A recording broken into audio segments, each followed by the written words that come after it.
ராமாவதாரத்தும் போது ராமன் 5 கிரக உச்சத்தோட பிறந்தான். நான் எத்தனையோ புராண இத்திஹாசம் பரட்டிட்டேன். 5 கிரகத்தோட அவதாரம் 2 அவதாரம் தான் தெரியாது. என்ன 2 அவதாரம்? ஒன்று ராமாவதாரம், 5 கிரகம் உச்சம். ஆதிசங்கர பகவத் பாதாச்சாரியால் பிறக்கும் பொழுது, அவதாரம் பண்ணும் பொழுது, சங்கர விஜயத்துல அவர் பிறக்கும் பொழுது, அவர் ஜனன காலத்துல 5 கிரகம் உச்சம். 5 கிரகம் உச்சத்தோடு ஒரு குழந்தை பிறந்தா அந்த குழந்தை எப்படி இருக்கும் தெரியுமா? பஞ்சோச்சே லோகநாயகா.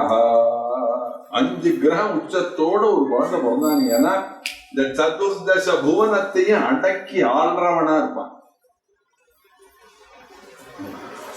இந்த உலகம் முழுக்க அவனுக்கு கீழே, அவனுக்கு காலுக்கு அடியில கிடக்கும்.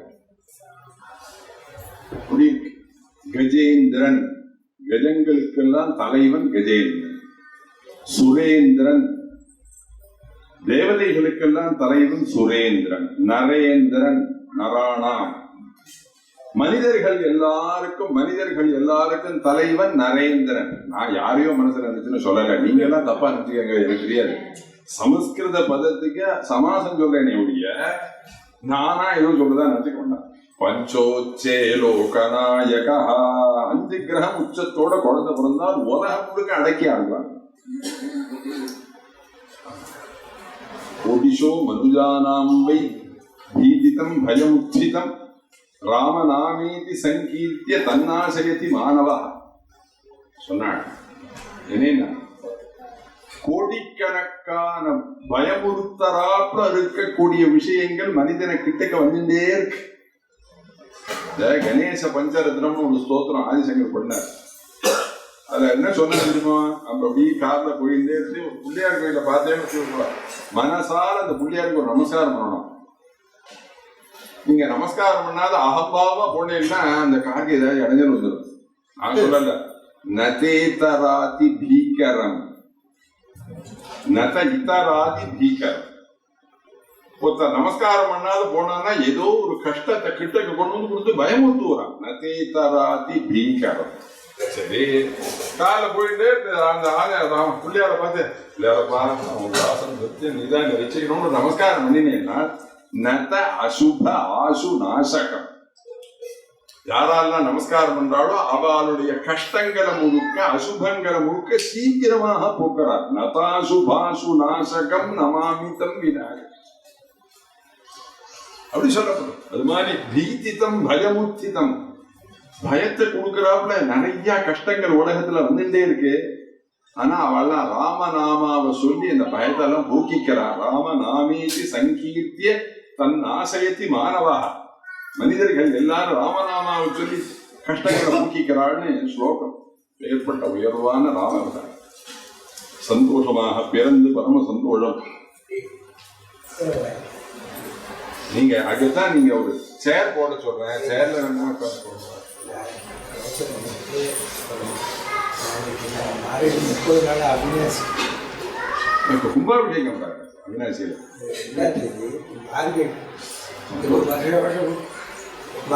மாமா திருநெல்வேலியில 1 வருஷம் ராமாயணம் சொன்னார். மதுரையிலும் சொன்னார். எனக்கு திருநெல்வேலியில இந்த பாரதி தீர்த்த சுவாமிகள் உபன்யாசம் கொடுக்கிறதே உத்தராதுல போய் தங்கி இருக்குங்க. இந்த வாத்தியார் ராமகிருஷ்ண வாத்தியார் என்று சொன்னார். திருச்சி கல்யாணராம சுவாமி இந்த ஊர்ல 1 வருஷம் எவ்வளவு நாள் என்ன கேட்கும் 365 நாள் பகவத்குணம் சொன்னா எங்க ஆத்துலதான் தங்கினார். நான் கேட்டேன், ஒரு 10 நாள் கதை சொல்லி முடிக்கிறதே, பட்டாபிஷேகம் சொல்லிட்டே இருக்கிறதே ஆத்துக்கு போனோம்னு தோன்றது எங்களுக்கு எல்லாம். உடனே ஆத்துக்கு போனோம்னு தோன்றது. இந்த பாகவதத்தவர் உங்க ஆத்துல 365 நாள் தங்கினாரே. சரி, நான் இப்படியே தான் கேட்டேன், மேடையில போய் சொல்ல மாட்டேன். அவர் பண்ற ஸ்ராத்தங்கள்லாம் வருமே ராமகிருஷ்ண வாத்தியாரேன்னு. அவர் என்ன சொன்னா தெரியுமா? இங்கேயே ஸ்ராத்தம் பண்ணினா நாங்க அந்த வசதியும் பண்ணி கொடுத்தோம் அவருக்கு. யாரும் பண்ணாத சாதனையை பண்ணினவர். மதுரையில ஒரு வருஷம் சமைச்சு போட்டார் குருநாதர். பரம தொண்டர். அவர்தான் அதனால எதுக்கு சொல்ல வர, ஒரு வருஷம் ராமாயணம் சொன்ன பாகவதோத்துல நம்ம திருச்சி கல்யாணராம சுவாமி இன்னைக்கு வந்திருக்கா. 2 நிமிஷம் பேசிட்டு கிளம்பு.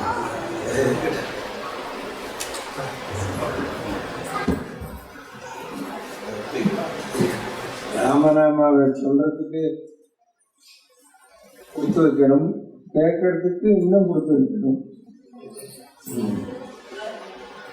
தினமும் ராமாயணம் கேட்டவர் குலசேகர ஆழ்வார். அவர் சொன்ன மாதிரி 10 நாள் உபன்யாசம். நாங்கள் உபன்யாசம் எத்தனை நாள்னு கேட்டா பரவாயில்ல, இன்னைக்கு பட்டாபிஷேகங்கிற அவர் தினமும் கேட்டார். படிச்சுட்டே இருக்கலாம். 50 வயசு 30 வரையும் படிக்கலாம். படிக்கிறதுக்காக நம்ம பிறக்கவில்லை, வாழ்வதற்காக நாம் பிறந்தோம். அத முதல்ல எல்லாரும் உணரும். எல்லாரும் என்ன நினைச்சிருக்கா, ஏதோ படிக்கிறோம், நிறைய பெரிய உத்தியோகம் போனோம், நிறைய சம்பாதிக்கணும், இதுதான் நம்ம மனித பிரிவை அடைந்ததற்கு பெரிய லாபம்னு எல்லாரும் நினைக்கிறா. நான் அது இல்லை.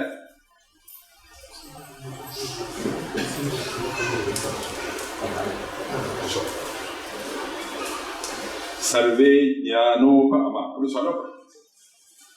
அப்படி இருக்கும் பொழுது அபியாகச்சன் மகாதேஜாஹ விஸ்வாமித்ரோ மகாமுனி,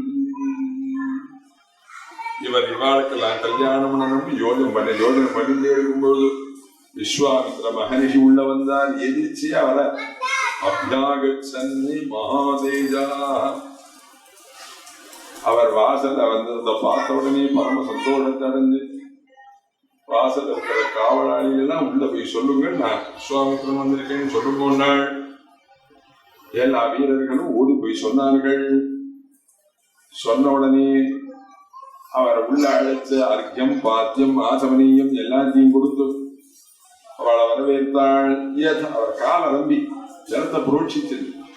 அவரை பார்த்து சொன்னான், யதா அமிர்தஸ்ய சம்பிராப்தி யதா வருஷமனூதகே யதா சதிருஷதாரேஷு புத்திர ஜன்மா பிரஜஸ்ய ச பிரனஷ்டஸ்ய யதா லாபः யதா ஹர்ஷோ மஹோதயே ததைவாகமனம் மன்யே ஸ்வாகதம் தே மகாமுனே கஞ்சதே பரமம் காமம் கரோமி கிமுஹர்ஷிதः பாத்ரபூதோசி மே பிரம்மன்னே திவ்யா பிராப்தோசி கௌஷிகா அத்ய மே சபலம் ஜன்மா ஜீவிதம் ச சுஜீவிதம்.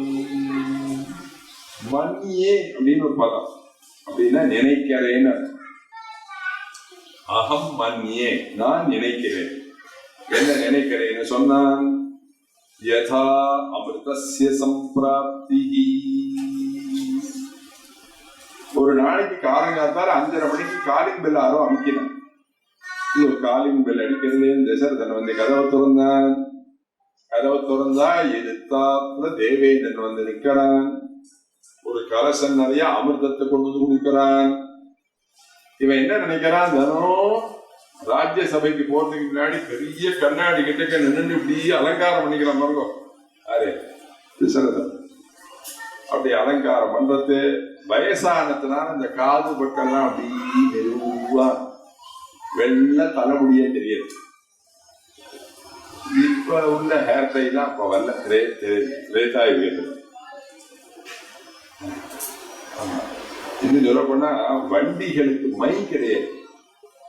வண்டி மாட்டு வண்டி போறாங்க, இந்த அச்சு வீணா போகாம இருக்கிறதுக்கு வெக்கலை எல்லாத்தையும் நல்லா கொளுத்தி, வெக்கலை நல்லா கொளுத்தி அதுல வழக்கெண்ணைய கொஞ்சம் உள்ள ஊற்றி அதை நன்னா மசிய மசிய நன்னா தேய்ச்சு அததான் அந்த மாட்டு வண்டியில தடவுவாங்க.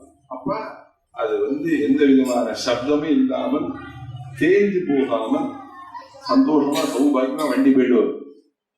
பழைய காலத்துலனா பேஸ்ட் உண்டா பிரஷ் உண்டா, கொள்ளையில வெந்நீர் நிறைய சாம்பல் இருக்கும், அதை துணியோண்டு அப்படி எடுத்து பல்லு தேய்ப்போம் பழைய காலத்துல.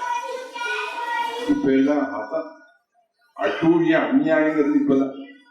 எல்லாத்துக்கும் தனித்தனி பேஸ்ட், தனித்தனி பிரஷ், தனித்தனி சோப்பு, தனித்தனி ரூமு, தனித்தனி டிவி, தனித்தனி ஏர் கண்டிஷன், தனித்தனி லேப்டாப், எல்லாம் தனித்தனி. இதெல்லாம் கிராமத்துல கூடத்துல ஒரே ஒரு ஃபேன் இருக்கும், அந்த ஃபேன்ல எல்லாரும் சுத்தி படுது. அப்படிதான் இருந்தது. ஆனா ஒண்ணு, அந்த ஒரு ஃபேன்ல எல்லாரும் சந்தோஷமா ஒருத்தர கட்டிட்டு தூங்கிங்க. சகோதர சகோதரர் இன்னைக்கு எல்லாம் ஏசி ரூம்ல உட்காந்து தூக்கம் வராம செல்ல நோண்டிட்டு இருக்காங்க எல்லாரும். அந்த தாரித்ரியமான சூழ்நிலையில மனசுக்கு ஒரு சந்தோஷம் இருந்தது அந்த காலத்துல. இன்னைக்கு எல்லாத்தையும் பணம் இருக்கு, காசு இருக்கு, போன் இருக்கு, எல்லாம் இருக்கு, எதை வேணாலும் ஒரு நிமிஷத்துல வாங்கலாம், அந்த அளவு எல்லாம் இருக்கு. ஆனா சந்தோஷம் இருக்கா? சாவி எங்கே இருக்கிறது? அந்த கதை வேற ஒன்றும் சொல்றது அப்படி சொல்ல. எதுக்கு சொல்லுவர, இவன் தினம் காத்தார் அப்படி ராமன் அப்ப ரொம்ப வயசாகி பிறந்திருக்கான், தலைமுடியெல்லாம் நரைச்சு போயிடுது. இவன் அப்பவே பிறந்திருந்தா அந்த குழந்தையோட நம்ம விளையாடிக்கலாம். இருந்தா திடீர்னு ஒரு நாள் இல்ல ஒரு நாள் எல்லாரும் செத்து தானே போவான், நம்மளும் செத்து போடுவோம். ராமனோட ரொம்ப நாள் வாழணும்னு ஆசையா இருக்கு. ஆனா ரொம்ப வயசாகி ராமன் வந்து பிறந்து விட்டான். இந்த ராமனோட ரொம்ப நாள் இருக்க முடியலையே, நம்ம சீக்கிரமா இறந்து போயிட்டா இந்த ராமனோட இருக்கிற பாக்கியம் இல்லாத போயிடுமே அப்படின்னு தினம் ஒரு க்ஷணம் இந்த கண்ணாடிக்கு நில கண்ணாடிக்கு நின்று வருத்தப்படுவான் தசரதன். அப்படி வருத்தப்படக்கூடிய சூழ்நிலையில, இறந்து போயிடுவோமோன்னு வருத்தப்பட சூழ்நிலையில வெடிகாத்தால ஒரு பெரிய தங்க பாத்திரத்துல அமிர்தத்தை கொண்டு வந்து தேவேந்திரன் கொடுத்து, தசரதா தினம் இறந்து போயிடுவோமோன்னு நீ யோசிக்கிறாய் இல்லையா, இறந்தே போக வேண்டாம், இந்த அமிர்தம் இருக்கு பாரு, இதை சாப்பிடு, இதை சாப்பிட்டா ஒரு கூட்டில இருந்து உயிர் போகாது, நீ சூரியன் உள்ள வரையில் வாழலாம் அப்படின்னு ஒரு அமிர்தத்தை கொண்டு வந்து கொடுத்தானேயானால், அந்த அமிர்தத்தை வாங்கிக்கிறதே நான் என்ன சந்தோஷத்தை அடைவேனோ அத்தனை சந்தோஷத்தை அடையிறேன். ஹே விஸ்வாமித்ர மகரிஷி, நீங்க எங்காவது வந்தது. யதா அமிர்தஸ்ய சம்பிராப்தி யதா வருஷமனூதகே யதா சதிருஷதாரேஷு புத்திர ஜன்மா பிரஜஸ்ய ச. ஒரு பிள்ளைக்கும் பொண்ணுக்கும் அழகா கல்யாணம் பண்ணிடுச்சு. கல்யாணம் பண்ணினா அடுத்த வருஷம் அத்தியுதமாக திருச்செந்தூர் செந்திலாண்டவருடைய கிருபையில முருகன் மாதிரி அழகா ஒரு புள்ள குழந்தை பிறந்ததுன்னு வச்சுக்கணும். அந்த புள்ளை குழந்தைய கொண்டு வந்து நம்முடைய கையில கொடுத்த உடனே இந்த அப்பா எவ்வளவு சந்தோஷத்தை அடைவரோ அவ்வளவு சந்தோஷத்தை அடைகிறேன். யதா சதிருஷதாரேஷு புத்திர ஜன்மா பிரஜஸ்ய ச பிரணஷ்டஸ்ய யதா லாபா. ஒரு வைர மோதிரம் ஒருத்தர் போட்டு இருக்காரு, அத கையில போட்டுன்றதுல இருந்து ராசி பிசினஸ் மேன வந்து கோடிக்கணக்கான பணம் சேர்ந்து அவர் உயிரை வேணாலும் விடுவார், அந்த வைர மோதிரத்தை விட மாட்டார். அப்படி இருக்கிறது இந்த வைர மோதிரம் ஒரு நாளைக்கு காணப்படுது. தேடுன்னு தேடினார், ஒரு வாரம் தேடினார், 10 நாள் தேடினார். ஒரு நாளைக்கு பெட்ரூம்ல தலகாணிக்கு கீழ்பட்டமா அவிழ்ந்து விழுந்தது தெரியல. திடீர்னு அப்படி கீழே குடிஞ்சு பார்க்கிறார், இந்த வைரம் பழின்னு தெரியுது. அந்த வைரத்தை பார்த்த உடனே அவன் என்ன சந்தோஷத்தை அடைவனோ அந்த சந்தோஷத்தை அடைகிறேன். பிரணஷ்டஸ்ய யதா லாபா சொல்லிட்டே இருக்கலாம். தத இவ ஆகமனம் மன்யே ஸ்வாகதந்தே மகாமுனே. ஸ்வாகதம் சொல்லி அர்க்கிய பாத்தியெல்லாம் கொடுத்து கஞ்சதே பரமம் காமம் கரோமி கிமுஹர்ஷிதா. நீங்க என்ன நினைக்கிறீர்களோ அதை எல்லாம் கொடுத்து அவன் சொன்ன வார்த்தைகளை நன்ன கேளுங்க. நீங்க எதை கேட்டாலும் கொடுப்பேன். என்கிட்ட இருக்கக்கூடியதுல எது உயர்வோ அதை கேட்டாலும் கொடுப்பேன். பரமம் காமம் கரோமி அப்படின்னு என்ன சொல்ற, நான் வச்சிருக்கிற சாமானியே ரொம்ப உயர்வான வஸ்து ராமன். நீங்க ராமனை கேட்டாலும் கொடுத்துருவேன்னு அர்த்தம். கஞ்சதே பரமம் காமம் கரோமி கிமுஹர்ஷிதா. கொடுக்கலாமோ நினைக்க வேண்டாம். பாத்திர பூதோசி மே பிரம்மன்னே திஷ்டியா பிராப்தோசி கௌஷிகா. நீங்க நல்ல பாத்திரம் ஒரு கொடுக்கலாம். அத்யமே சபலம் ஜன்ம ஜீவிதம் சுஜீவிதம். அப்படின்னா சொன்னா பரம சந்தோஷத்தை அறிஞ்சு அவர் பேசுறார். தசரதன் இவ்வளவு உயர்வா பேசணும், தசரதனுக்கு மேல பேசிவிட்டார் விஸ்வாமித்திரர். இது ஹிருதய சுகம் நிசம்ய வாக்கியம் ஸ்ருதி சுகமாத்மவதா விநீத முக்தம் பிரதித குணயசாஹ குணைர் விசிஷ்டா பரம ரிஷி பரமம் ஜகாம ஹர்ஷம். ஜனகான தசரதான்னு கூப்பிட்டார் விஸ்வாமித்திரர். ஹிருதய சுகம்னு ஒண்ணும் கர்ண சுகம்னு ஒண்ணும். ஹிருதய சுகம்னா என்ன, கர்ண சுகம்னா என்ன சொல்லட்டுமா? கர்ண சுகம்னா ஒரு கோயில் கும்பாபிஷேகம். இன்னைக்கு கும்பாபிஷேகம்னா கிட்டத்தட்ட சில குரோர்ஸ் இருந்தாதான் கும்பாபிஷேகம் பண்ண முடியும். இந்த லட்சங்கள் எல்லாம் எடுத்து எல்லாமே குரோர்ஸ். பிளாட்டே இப்ப குரோர்ஸ்ல இருக்கு. லட்சங்கிறது ரொம்ப சர்வசாதாரணம். வாசனை கரியாக்காரனுக்கு 100 ரூபாங்கிறா, 50 ரூபான்னு சொல்ல மாட்டேங்கிறான். 100 ரூபாங்கிறது சர்வசாதாரணம் ஆயிடுச்சுன்னு தெரியுது தெரியல. பழைய காலத்துல ஒரு 35 வருஷம் முன்னாடி 100 ரூபா இருந்தா ஒரு பொண்ணு கல்யாணம் பண்ணலாம். அப்படி இருக்குது பழைய காலம். அப்ப 12 ரூபா வித்துது பவுனு, கல்யாணம் பண்ண முடிஞ்சது. அது போல அவர் சொன்னார், கும்பாபிஷேகம் பத்திரிகை கொண்டு வந்து கொடுத்தார். இந்த உலகத்துல எல்லாரும் அவாவா குடும்பத்தையே பார்க்கறாங்க, தேவதா ஆலயத்தை யாரும் பார்க்க மாட்டேங்கிறா. நீங்க எல்லாரும் கமிட்டி போட்டு கும்பாபிஷேகம் பண்ணி கேட்கறதுக்கே நல்லா இருக்கு அப்படின்னு அவர் ஆரம்பிச்ச உடனே வந்த தர்மகர்த்தாக்கு காதால கேட்க சந்தோஷமா இருந்தது. என்னன்னா நம்மள அவஸ்தி உயர்வா பேசுறாரு, தேவ காரியம்னு சொல்லிட்டு அப்படின்னு சந்தோஷமா ஒரு கவருக்குள்ளார ஒரு 500 ரூபாய் வச்சு போயிட்டு வாங்கன்னு அனுப்பிச்சுட்டான்னு வச்சுக்கோங்க. அந்த ட்ரஸ்டி எல்லாம் ஆத்துல போய் கவரை பிரிச்சா 500 ரூபாய் இருந்தது. மனசுக்கு சந்தோஷத்தை கொடுக்கிறார், காதுக்கு சந்தோஷத்தை கொடுக்கிறார். கர்ண சுகம் இருக்குது, ஹிருதய சுகம். சில பிரபு அதுக்கு போய் நோட்டை நீட்டின உடனே அந்த பிரபு என்ன பண்ணுவார், வேற வேலை இல்லை. போன வாரம் தான் திருக்கடையூர்லேருந்து வந்தா, அதுக்கு முந்தின வாரம் வைத்தீஸ்வரன் கோயிலேருந்து வந்தா, அதுக்கு முந்தின வாரம் சமயபுரத்துலேருந்து வந்தா, அதுக்கு முந்தின வாரம் ஸ்ரீரங்கத்திலேருந்து வந்தா, மாத்தி மாத்தி யாரோ வந்துட்டே இருக்கேன், எனக்கு என்ன கொள்ளையிலையா வளையுது அப்படி இப்படின்னு நெய்வர். எல்லாரும் ஒரு நேரம் வாமனமூர்த்தி மேல விஷமா வாய பத்தின்னு இருப்பார். எல்லாம் முடிஞ்ச உடனே ஒரு செக்கில் ஒரு 50,000 ரூபாய் கழித்து போட்டு இந்தாங்க என்னுடைய திருப்பணியா வச்சுக்கோங்கன்னு கொடுத்துரும். அவர் கர்ண சுகத்தை கொடுக்கல, ஆனா அந்த செக் எடுத்து பார்த்த உடனே மனசுக்கு சுகத்தை கொடுத்துட்டார். கர்ண சுகம் கொடுக்கிறவன் ஹிருதய சுகம் கொடுக்க மாட்டான், ஹிருதய சுகம் கொடுக்கிறவன் கர்ண சுகம் கொடுக்க மாட்டான். தசரதா நீ ரெண்டையும் கொடுத்தார். இது ஹிருதய சுகம் நிசம்ய வாக்கியம் ஸ்ருதி சுகமாத்மவதா விநீத முக்தம் பிரதித குணயசாஹ குணைர் விசிஷ்டஹ பரமரிஷி பரமம் ஜகாம ஹர்ஷம் சதிருஷம் ராஜசார்தூலா தவைதத் புவிநான்யதா மகாவம்ச பிரசூதஸ்ய வசிஷ்டவ்யபதேசினஹ. அவர் சொன்னார், உனக்கு சரிசமா இந்த உலகத்துல யாராவது இருப்பாளோ கிடைப்பாளோ, கிடைக்கவே கிடைக்க மாட்டாள். உனக்கு சதிருஷன் நீ தான், வேற யாரும் கிடையவே கிடையாது. அப்பேற்பட்டவன் நீ. அதனால அவர் சொன்னார், அகம் நியமமாதிஷ்டே, நான் ஒரு யாகம் பண்றேன்.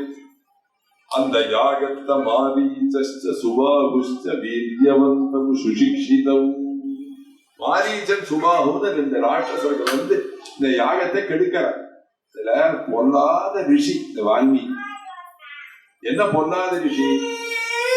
வீரியவந்தம் அப்படின்னா ரொம்ப வீரியமா உள்ளவர்கள் சொன்னாரு. சுசிக்ஷிதவுன்னு ஒரு பதம் போட்டார். இந்த சுசிக்ஷிதவுன்னா என்ன செஞ்சிருமோ, சிக்ஷை அப்படின்னா கிளாஸ், பாடம் சொல்லி கொடுக்குறான்னு. சிக்ஷைனா நல்லா பாடம் சொல்லி கொடுக்கப்பட்டு படித்தவர்கள் நல்ல சிக்ஷை ஆயிடுச்சு அப்படின்பாங்க. ஏன்னா நல்லா பாடம் சொல்லி கொடுத்தாச்சு, நல்லா பாடம் பண்ணியாச்சு, இப்போதைக்கு அவ நல்லா அதிகாரின்னு. இந்த கீர்த்தனை காம்போஜி ராகத்தை இந்த பாட்டு பாட தெரியுமா அவளுக்கு, நல்ல சிக்ஷா ஆயிடுச்சு அப்படின்னா என்ன அர்த்தம்? பாடம் சொல்லி கொடுத்தாச்சு, நல்லா பாடத்தை படிச்சாச்சு, மேடையில் ஏறி பாடலாம். அது மாதிரி சுசிக்ஷிதம்னா என்ன சொன்ன, யாகத்தை கெடுக்கிறதுக்கு இன்னொரு யூனிவர்சிட்டி திறந்தான் ராவணேஸ்வரன்.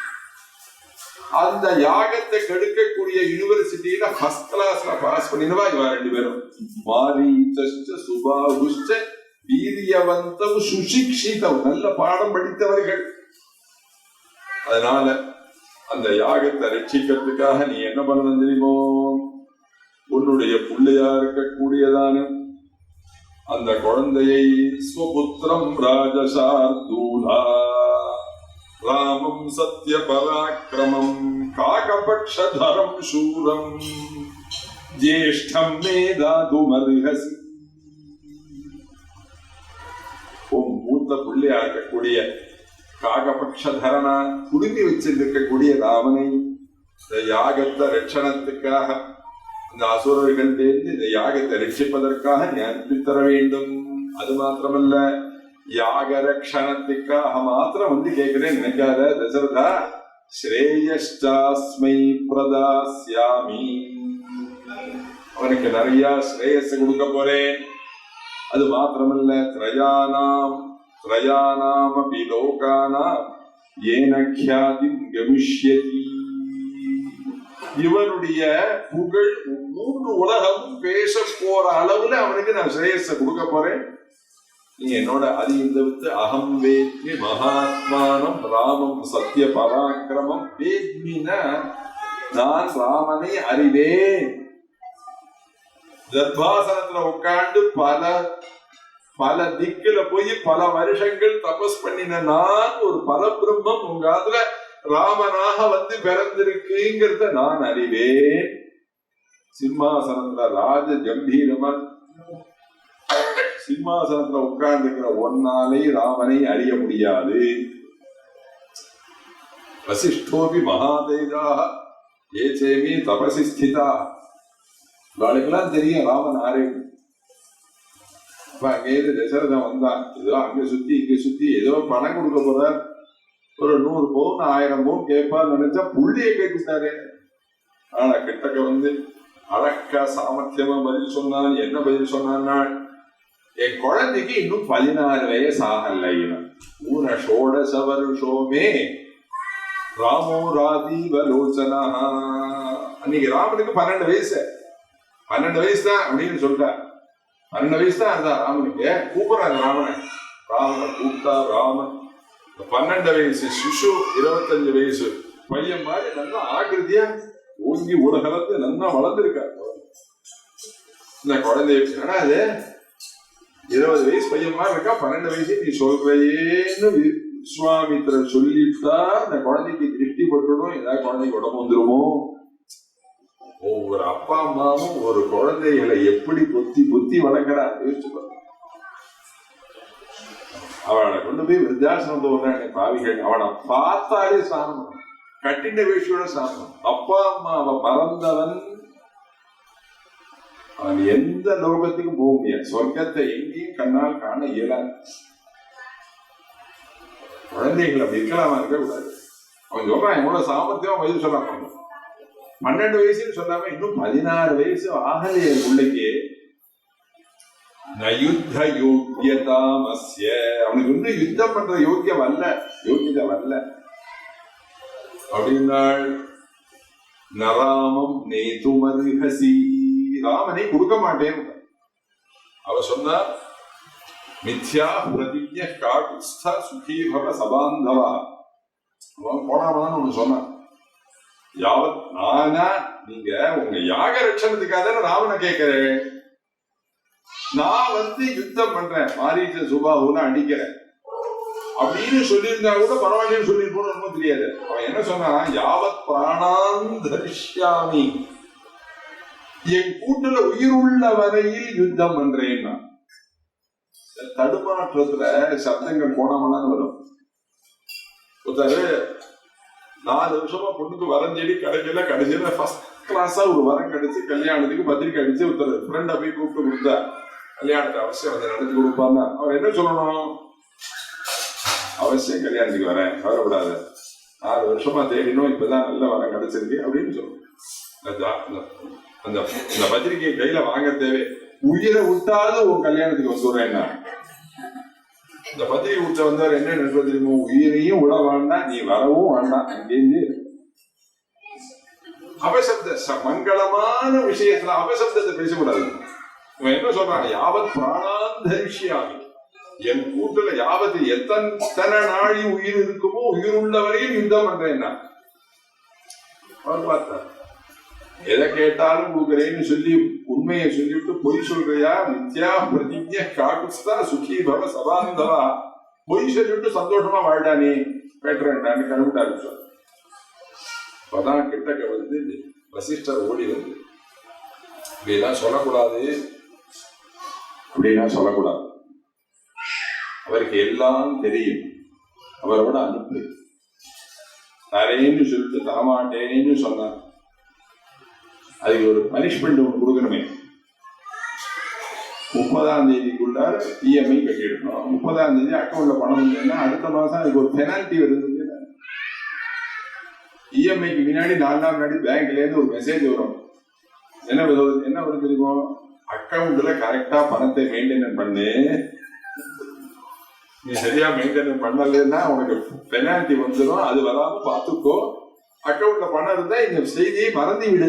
இப்படிதான் எனக்கு புரியல, இங்கிலீஷ்ல வருது, நான் கிட்ட கொள்ளுவா கேட்டா இதுதானே அதுக்கு அர்த்தம். இது மாதிரி நான் அவளுக்கு திருப்பி பதில் போட்டு அவ எது பண்ண, அவன் சர்வசாதாரணமா சொல்லிவிட்டான். என் அக்கௌண்ட்ல நிறைய பணம் கேட்டா நீ என்ன பண்ண எனக்கு மெசேஜ் போட்டு நம்ம அவனை திருப்பி கேட்க முடியுமோ? கேட்க முடியாது. அது போல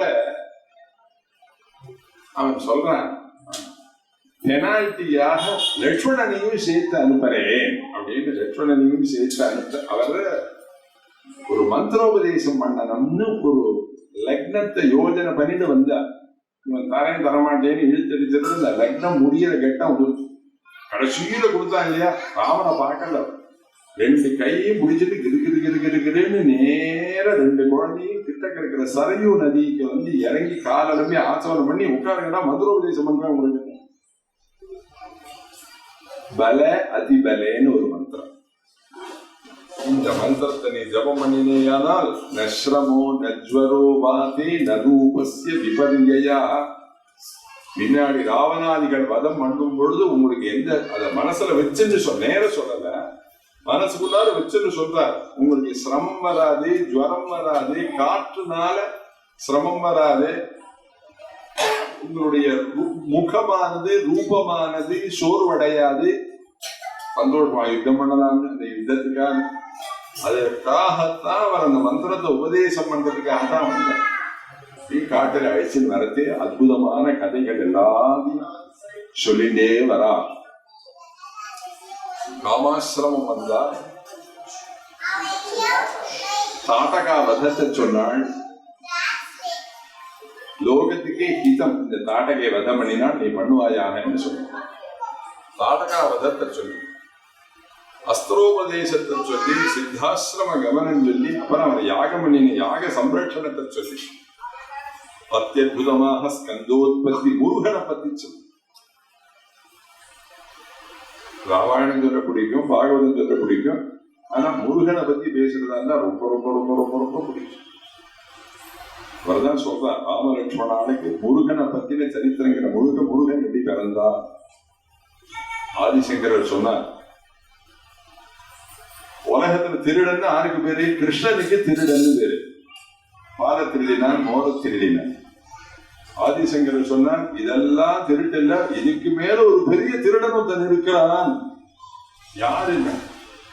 சமுத்திர கரையில நிற்கிறான். எங்க இருக்கு சமுத்திரம்? திருச்செந்தூர்ல இருக்கு. சமுத்திர கரையில திருச்செந்தூர்ல ஒரு பிரபு நிற்கிறான். அவன் யாரு தெரியுமா? மகாம்போதி தீரே மகா பாப சோரே முனீந்திரானுகூலே சுகந்தாக்கிய செய். மகாம்போதி தீரே, மகாம்போதினா சமுத்திரத்துக்கு அடி தீரத்துல நிற்கிறான். அவன் ஆறு நாள் மகா பாப சோரே, சோரஹான்னா திருடன் அர்த்தம். இங்க எல்லாம் பாகவதம் மூலபாரண மண்டலே, இந்த பாகவதத்துல ருக்மிணி கல்யாண சர்க்கத்தை அத்தியாயத்தை எடுத்து பாருங்க. அந்த ருக்மிணியோட சகோதரன் கிருஷ்ணனை பார்த்து வைக்கும் போது ஹே சோரான்னு, ஹே திருடான்னு. யாரு?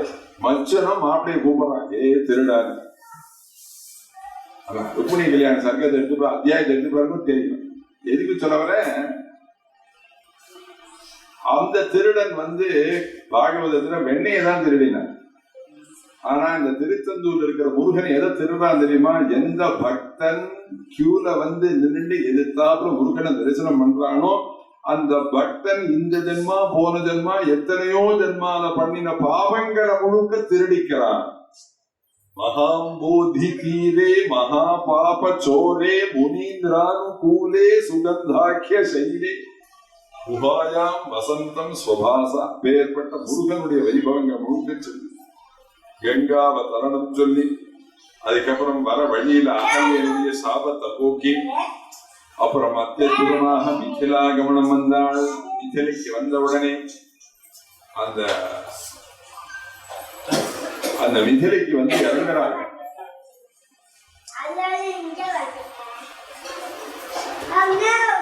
மிथिலைக்கு வந்து இறங்குறாங்க. அப்படி மிथिலைக்கு வந்து இறங்கின உடனே ராம லட்சுமணன் 2 பேரையும் பார்த்தான். ஆறு பார்க்கிறான் ஜனகன்.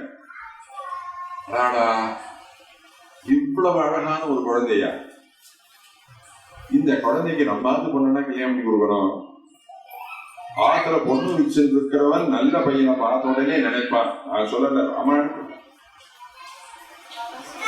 முருகன் வந்து பிறந்தான். பார்வதிக்கு முருகன் வந்து பிறந்த உடனே மாமாவானவர் மருமான பார்க்கறதுக்கா வந்து பார்க்கிறார். வந்து பார்த்தா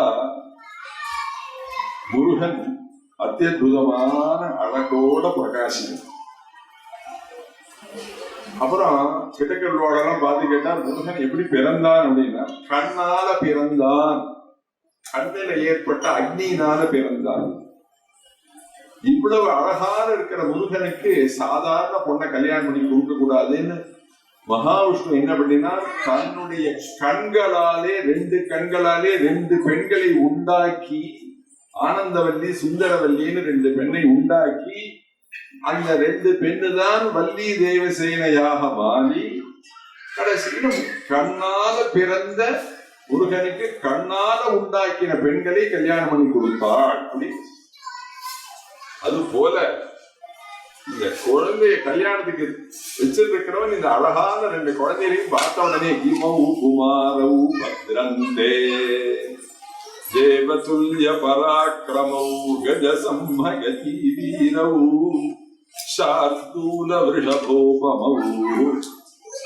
அந்த குழந்தைகளை பார்த்த உடனே பத்ரந்தே இவா 2 பேருக்கும் மங்களம் உண்டாகட்டம் ஒரு ஆசீர்வாதம். பரம ஞானி அவர் வாயால் சொன்னா அது பலிக்கும்.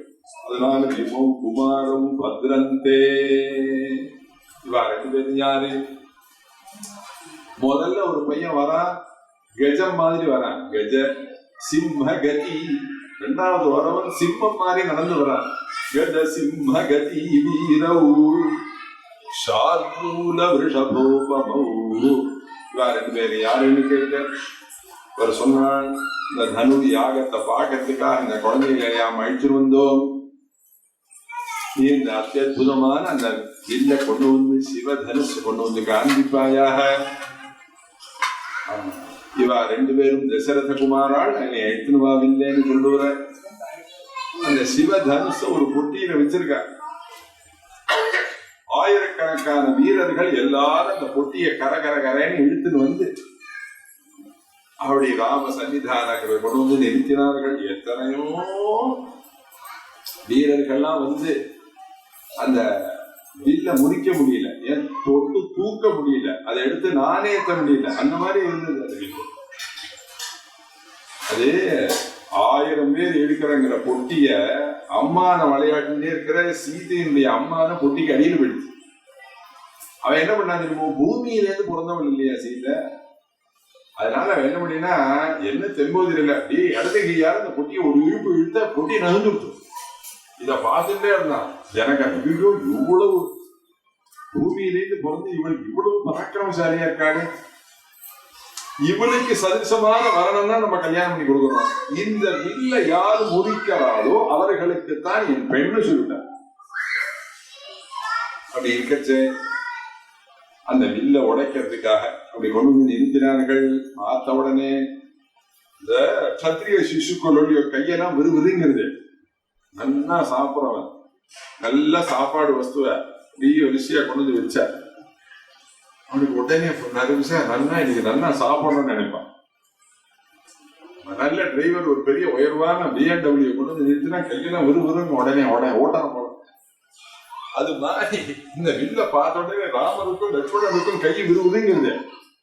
அவர் சொன்னால் வத்ச ராமதனு பஷ்ய, வத்சா ராமா, ஏ குழந்தாய் இந்த வில்லை பாரப்பார். என்ன திருவண்ணாமலை தீபமா கன்னத்துல கொடுக்கறதுக்கு இப்பதான் நடந்தது. பஷ்யங்கிற சப்தத்துக்கு பாருன்னு வத்சராமான்னா, இந்த வத்சராமாக்கு நிறைய அர்த்தம் சொல்லிட்டே இருக்கலாம். 2-3 சொல்றேன்.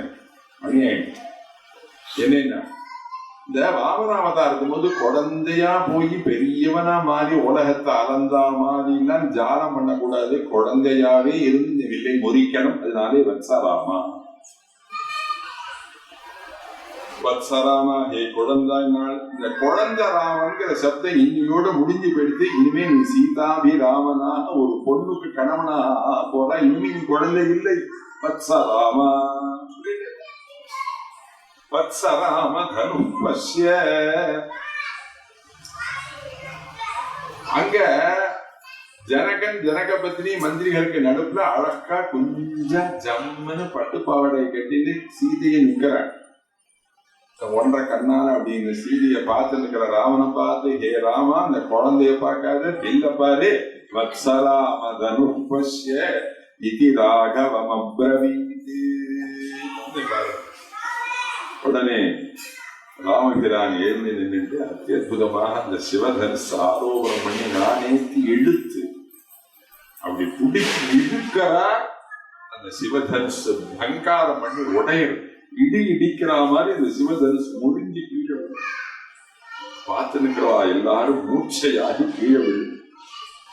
உடனே கன்யாம் கனக சம்பன்னாம் அப்படி அத்தியுதமாக கன்யாம் கனக சம்பன்னாம்னு கையில என்ன சால கிராமத்தை கையில வச்சுட்டு கன்னிகாதான மந்திரம் சொன்னான். யாரு? ஜனகன். பொண்ணை கதைன்னு சொல்லியிருக்கான். குழந்தையும் இல்ல முறிச்சுட்டான். கல்யாணம் பண்ணி விட்ட வேண்டியதான முறை. இந்த குழந்தையில உடனே அங்க நின்றுட்டு அப்படியா பேஷா கொடுத்துருக்கோம், நானும் கல்யாணம் பண்ணிக்கிறேன்னு வாங்கிக்கல. இந்த குழந்தையில என்ன பண்ணி தந்தாள்? அதை வாங்கி அந்த வில்ல முதிச்ச உடனே அந்த குழந்தைகள் எல்லாரும் நேர விஸ்வாமித்திரர் ஒரு ஆசனத்துல ஒரு சேர்ல உட்கார்ந்து இருக்காரு இல்லையா, அந்த ஆசனத்துக்கு பின்னாடி வந்து அப்படி 2 குழந்தைகள் நின்னார்கள். ஜனகன் கொஞ்சம் அவசரம் போட்டுட்டோம் போல இருக்கு. விஸ்வாமித்திரர் தான் அழிச்சிட்டு இருந்தாரு. அவரை வச்சிருந்தா கன்னிகாதானம் பண்ணணும். அதனால உட்காத்தி வச்சிருக்கிற அவரை கூப்பிட்டு அவரோ ஜம்மு நெய்ய தடவி தாடிய உருவுற அதே விஸ்வாமித்திரர் கிட்டக்க வந்து நின்று தசரத் ஜனகன் சொன்னான், ஐயா உனக்கு பொன் குழந்தை பிறந்திருந்தா விவரம் தெரியும். நீ காம்பீரியம் ஒத்தாவே ஸ்ரீரங்க ரங்கநாதரை பார்த்து சொன்னேன், ரங்கநாதா நல்ல காவேரி தீரத்துல அடிக்கிற ஜென்னுங்கிற காத்துல நன்னா படுத்து தூங்குற, எழுந்திருக்க மாட்டேங்கிற. ஸ்ரீதேவி பூதேவி லாலித்தம் பண்றாள், காலை பிடிச்சு விட்டுட்டே இருக்க, அண்ணா சுகமா தூங்குற. ஏன் தெரியுமா தூங்குற? உனக்கு பொன் குழந்தை இல்லை, அதனால அவனுக்கு தூக்கம் வருது.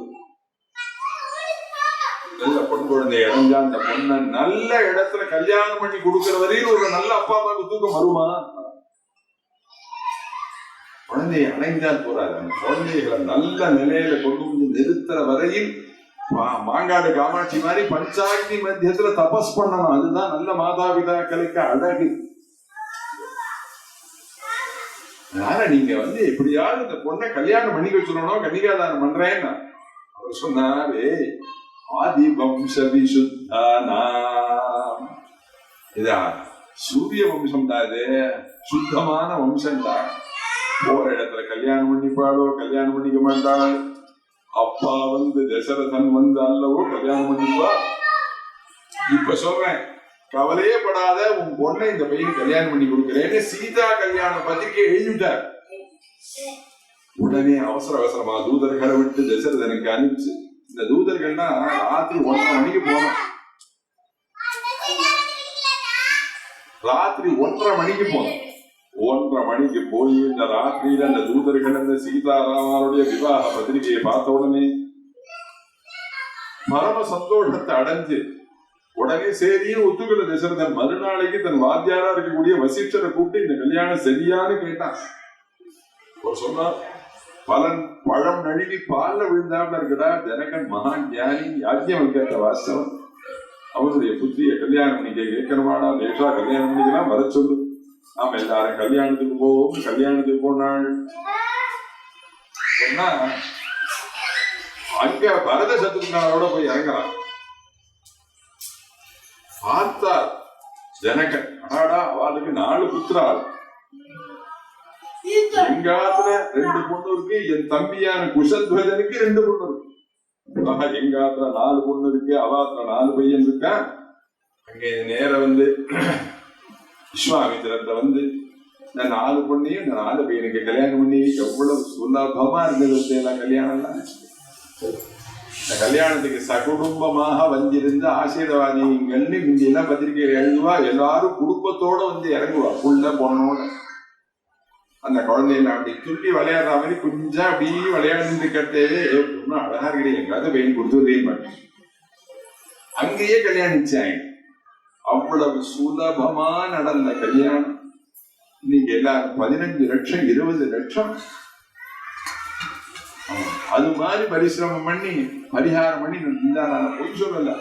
நேற்று ராத்திரி நான் இதை முடிச்சு ஊபர்ல அதுக்கு போட்டு வெளிநாட்டுல ஒருத்தர் போன் பண்ணாரு. என் பையனுக்கு 35 வயசு ஆகுது, என்ன பரிகாரம் வேணாலும் பண்றேன், என் ஜாதகத்தை பாருங்க, பையன் ஜாதகத்தை.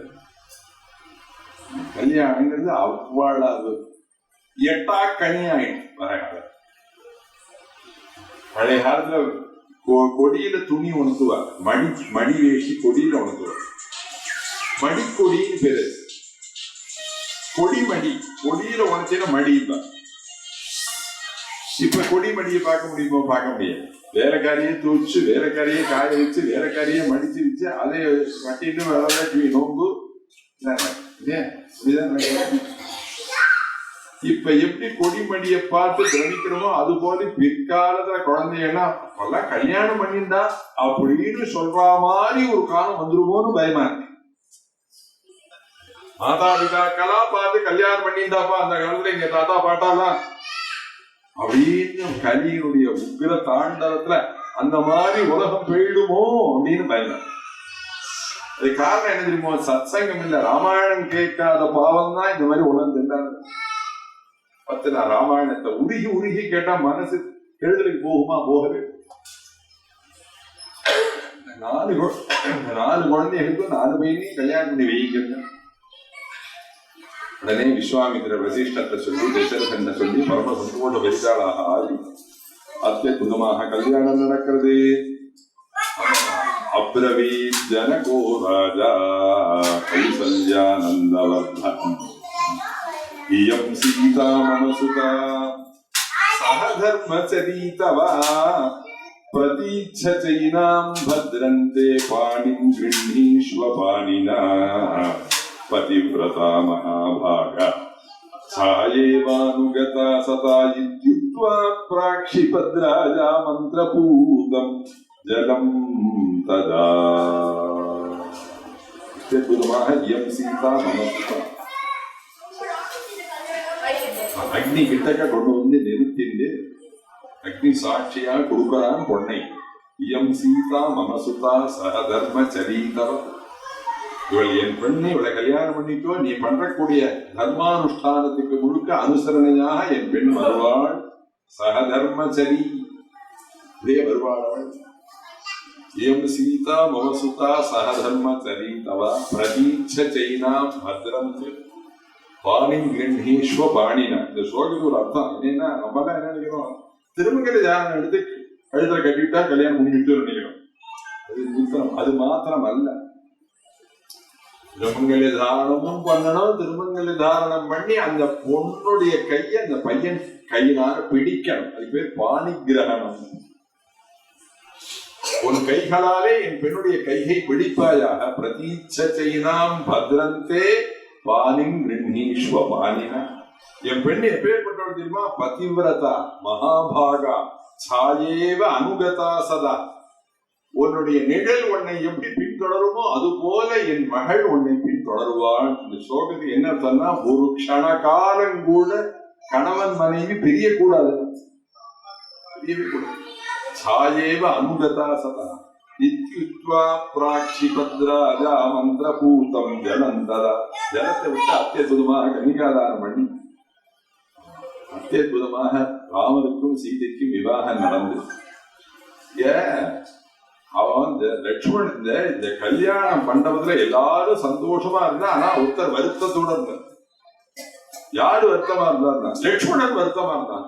அவன் என்ன நினைச்சான், ராமருக்கு முதல்ல கல்யாணம் நடக்கும், அப்புறம் பரதனுக்கு ஒரு நாள் கல்யாணம் நடக்கும், அதுக்கப்புறம் தான் நமக்கு கல்யாணம் நடக்கும். அந்த ராமர் கல்யாணம் பண்ணத்தை இந்த ராமர் கிட்டக்க மாப்பிள்ள தோழனா கிட்டக்க உட்காந்து தோல் கண்டார் தோடை கண்டார், தொழுகள் கமலம் தன்னை தாள் கண்டார் தாளே கண்டாரு. இந்த மாப்பிள்ள தோழனா ராமனுக்கு விதவிதமா ட்ரெஸ் பண்ணி அப்படி கிட்டக்க நின்றுட்டா ராமனை ரசிக்கணும் நினைச்சான். ஆனா அது நடக்கல. ஏன்னா விஸ்வாமித்திரர் எல்லாருக்கும் ஒரே நாள்ல கல்யாணம் வச்சு 4 மண்டபம். முதல் மண்டபத்துல ராமன், அடுத்த மண்டபத்துல பரதன், அடுத்த மண்டபத்துல லட்சுமணன், அடுத்த மண்டபத்துல சத்ருகன். இவன் அவன் மண்டபத்துல உட்காந்து மாப்பிள்ளைய கல்யாணம் பண்ணிக்கணும். இந்த படவா என்ன பண்றான், அங்க உட்காராம நேர ஓடி வந்து ராமகிட்டக்கே நிக்கிறான். ராமாயண ஸ்லோகத்தை எடுத்து பாருங்க. லக்ஷ்மணா ஆகச்ச பத்ரந்தே ஊர்மிளாம் உத்யதாம் மஜா. ஹே லட்சுமணா, அந்த மண்டபத்துல நிக்காத, உனக்கு கல்யாணம் ஓ மண்டபத்துல வந்து நில்லு, நான் ஊர்மிளையை உனக்கு கல்யாணம் பண்ணி கொடுக்குறேன்னு சொல்றேன். அத்தியுதமாக லட்சுமணனுக்கு ஊர்மிளையின் ஸ்ருத கீர்த்தியை பரதனுக்கும், மாண்டவியை பரதனுக்கும், ஸ்ருத கீர்த்தியை சத்ருகனுக்கும் அத்தியுதமாக விவாகம் பண்ணி கொடுத்து 4 தம்பதிகளும் சந்தோஷ பரிதாளா அப்படி விவாக வேதி கிட்டக்க அப்படி சந்தோஷமாக எல்லாருக்கும் காட்சி கொடுக்க. இப்ப ஏதோ கதை கேட்கல, நீங்க எல்லாம் உங்களுடைய ஹிருதய கோஷத்துக்குள்ளார 4 தம்பதிகள் அத்தியுதமாக விவாகம் ஆகி பஞ்சகச்சம் கட்டிந்து ஒவ்வொரு கட்டிந்து அப்படியே மாறமாக்கி ஊஞ்சலாடி அழகாக அந்த 4 தம்பதிகளும் அந்த அக்னி கிட்டக்க உட்காந்து, இந்த பக்கம் சதானந்தர், இந்த பக்கம் வசிஷ்டர் 2 பேரும் உட்காந்து விவாகத்தை பண்ணி வச்சு அப்படியே அந்த ஓரத்தில் நிற்கிற தசரதன், தசரத பத்னி, இந்த பக்கம் ஜனகன், குஷத்வஜன் அவருடைய பத்னிகள், எதிர்த்தாப்புல இருக்கிற அயோத்தியா நகர மிதிலா நகர ஜனங்கள் எல்லாரும் பார்க்க சந்தோஷமாக விவாகம் நடக்கும். எல்லாருடைய ஹிருதயத்துப்பட்டாரையும் சந்தோஷம் நிலவியது. அது எதுவும் மிதிலையில நடந்ததல்ல, உங்களுடைய ஹிருதய கோஷத்துக்குள்ளாரே இப்ப விவாகம் நடந்திருக்கு. இந்த விவாகமான சீதாபிராமன் வந்திருக்கிற பெற்றால் எல்லாருக்கும் சகலவிதமான க்ஷேமத்தை கொடுக்கணும். உலகத்துல கல்யாணமாகாம இருக்கக்கூடிய பெண்கள், கல்யாணமாகாம இருக்கக்கூடிய பையன்கள் எல்லாருக்கும் கல்யாணத்தை கொடுக்கணும். பிரிந்திருக்கிற தம்பதிகள்லாம் சேரணும். எல்லாரும் பரம மங்களமாக பரமக்ஷேமமாக இந்து மதம் மேலும் வளர்ந்து. இந்த ராமாயண ஒரு ஸ்லோகத்தில் இத்தனை தத்துவம் இருக்கு. 24,000 ஸ்லோகம்.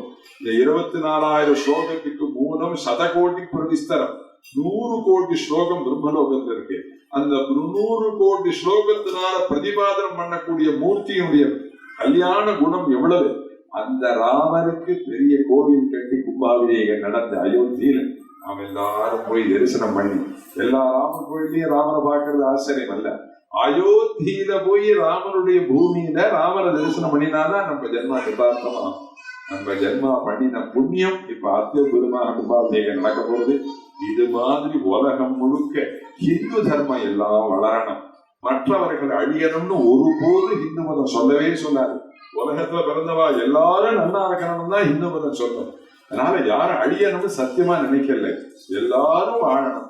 ஆனா இந்து தேசத்துல இந்துக்களும் வாழணும்னு ஆசைப்படுறோம்.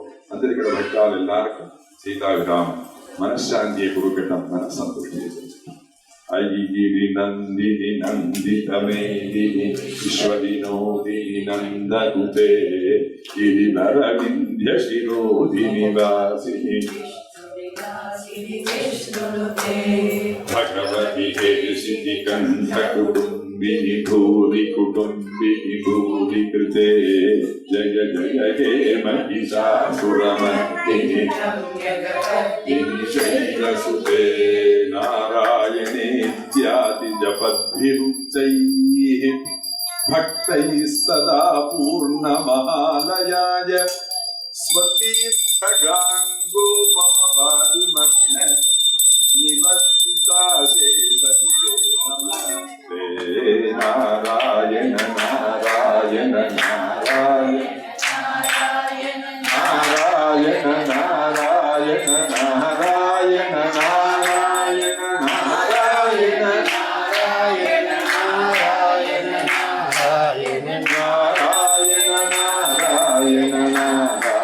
नारायण जानकीकान्तस्मरणं हर हर नमः पार्वतीपतये गोपिका जीवनस्मरणं श्री आञ्जनेयस्वामिनः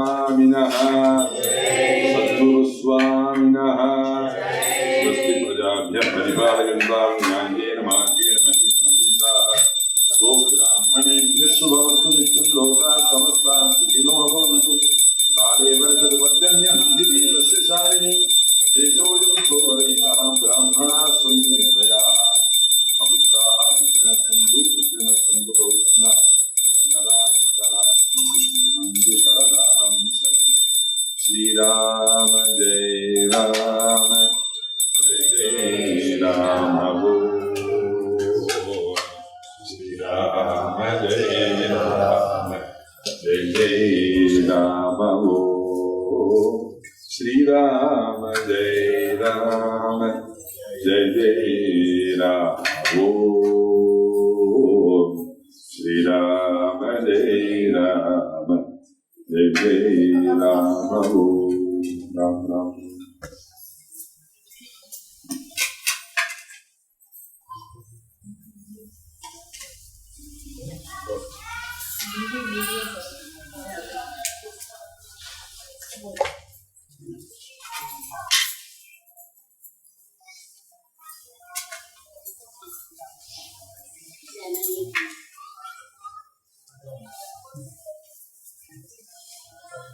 आरती आरती आरती आरती आरती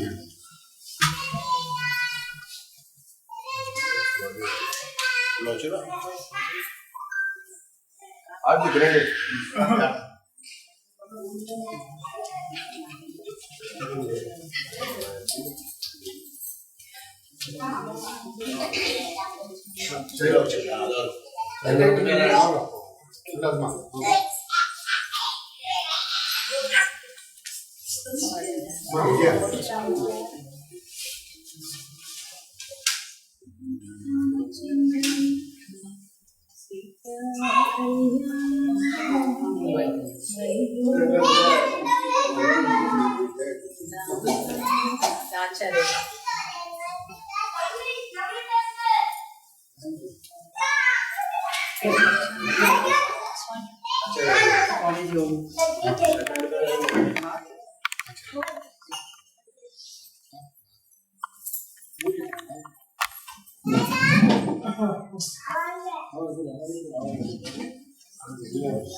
आचार्य